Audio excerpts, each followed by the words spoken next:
What is going on YouTube and Weight Loss Warriors? It's your boy C-Dub and I'm back with another video. And today I want to talk to you about an important topic. And that topic is kind of like being careful with what our lifestyle is and deviating from it. So I'm going to get into details about it right after this.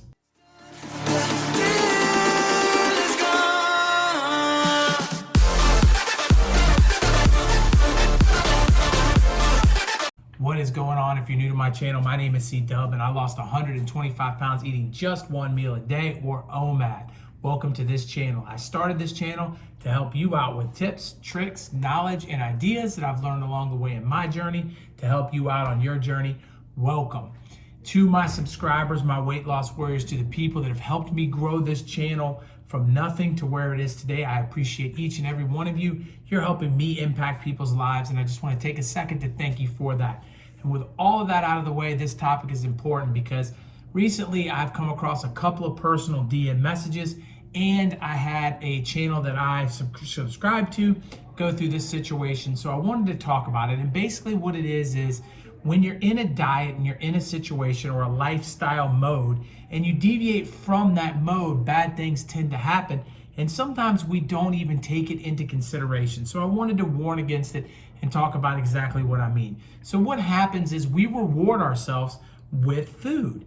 And it's the exact opposite of realistically what we need to be doing, because we've gotten in this situation because of food.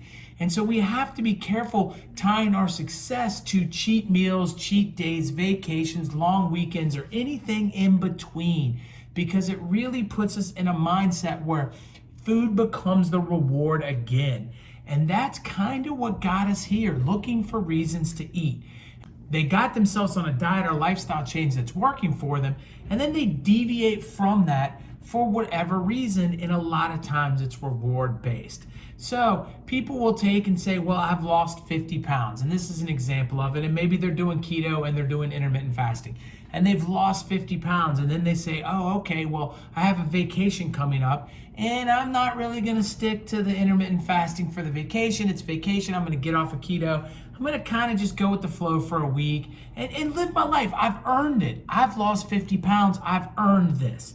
And so they go out on this vacation, they spend a week with their friends and their family, and they get off of their diet plan and their intermittent fasting plan, and they eat a little too much and they drink a little too much, and they don't pay attention to the scale, and they come home from their vacation and now they've gained 20 pounds. And that may sound unrealistic, but it's what literally happens, because your body is gonna hold on to everything because you've been depriving it for so long. It's gonna say, oh, whoa, hold on, store.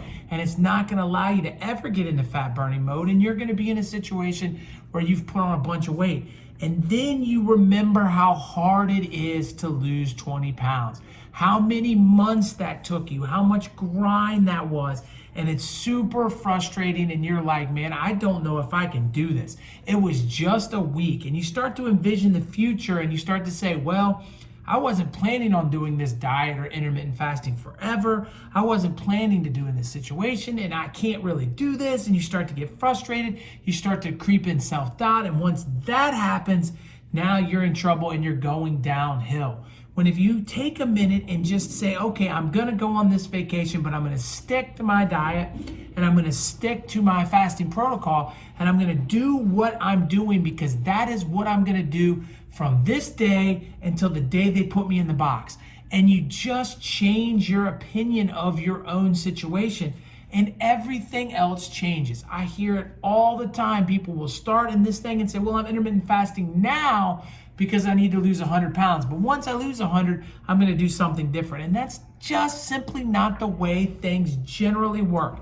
There's always outliers and exceptions to the rule, but you have to be in all the way, all the time. And you can't let the pressures of the people around you dictate your health. Because I'm gonna tell you a secret. I thought about doing a whole video on this, but this is just such a big time thing.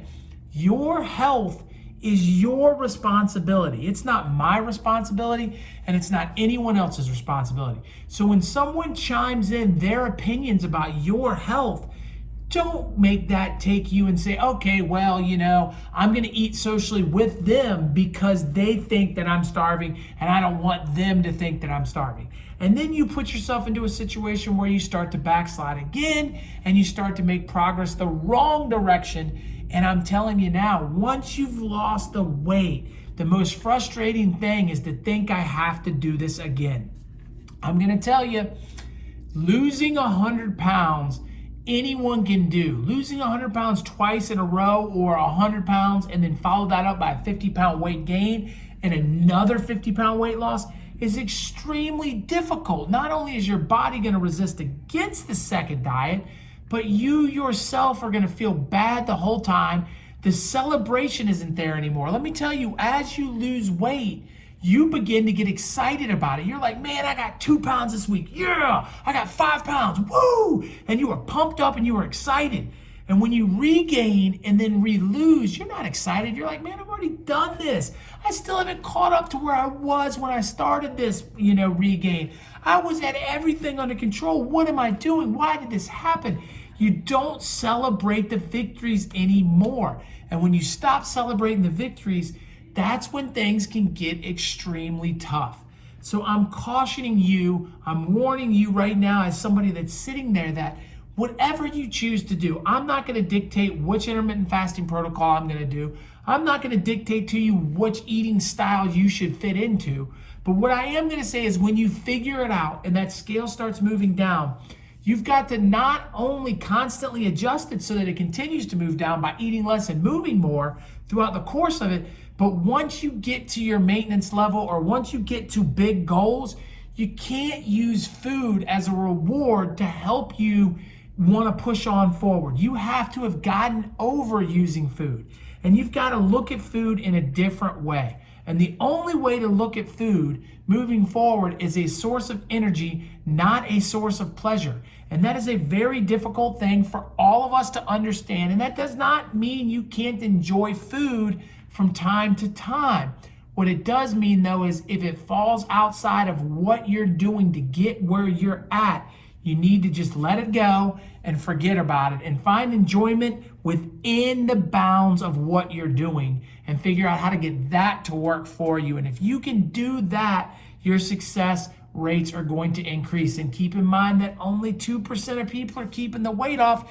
One of the main reasons is they want to celebrate with food and they want to put themselves in a situation where, hey, I'm going on vacation. Who cares, man? I deserve it. I deserve it. Well, listen, of course you deserve it. Of course, if you've lost 100 pounds, you deserve something special.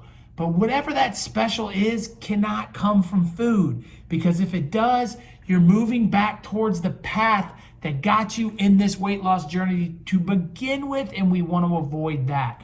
So again, whatever you choose to do, make sure you are continuing to do it from this day moving forward with no excuses. Celebrate your small victories, but make sure you don't have large backslides. It's going to be a long journey. It's going to be a great journey, and it's going to be a journey you can look back on and be proud of. Just like, your boy C-Dub is. I'm super proud of everything I've done, and I'm going to make sure that I'm not going to let a vacation set me back. And that's all I got to say about it, guys. I got a video popping up right here telling you some good stuff about OMAD, and then videos popping up all around you, and my face is going to be right there. Click on that. Subscribe to this channel. I would appreciate it. It would help me out a ton. It is free. Information I'm hooking you up with is priceless. I'll talk to you on the next one. Peace.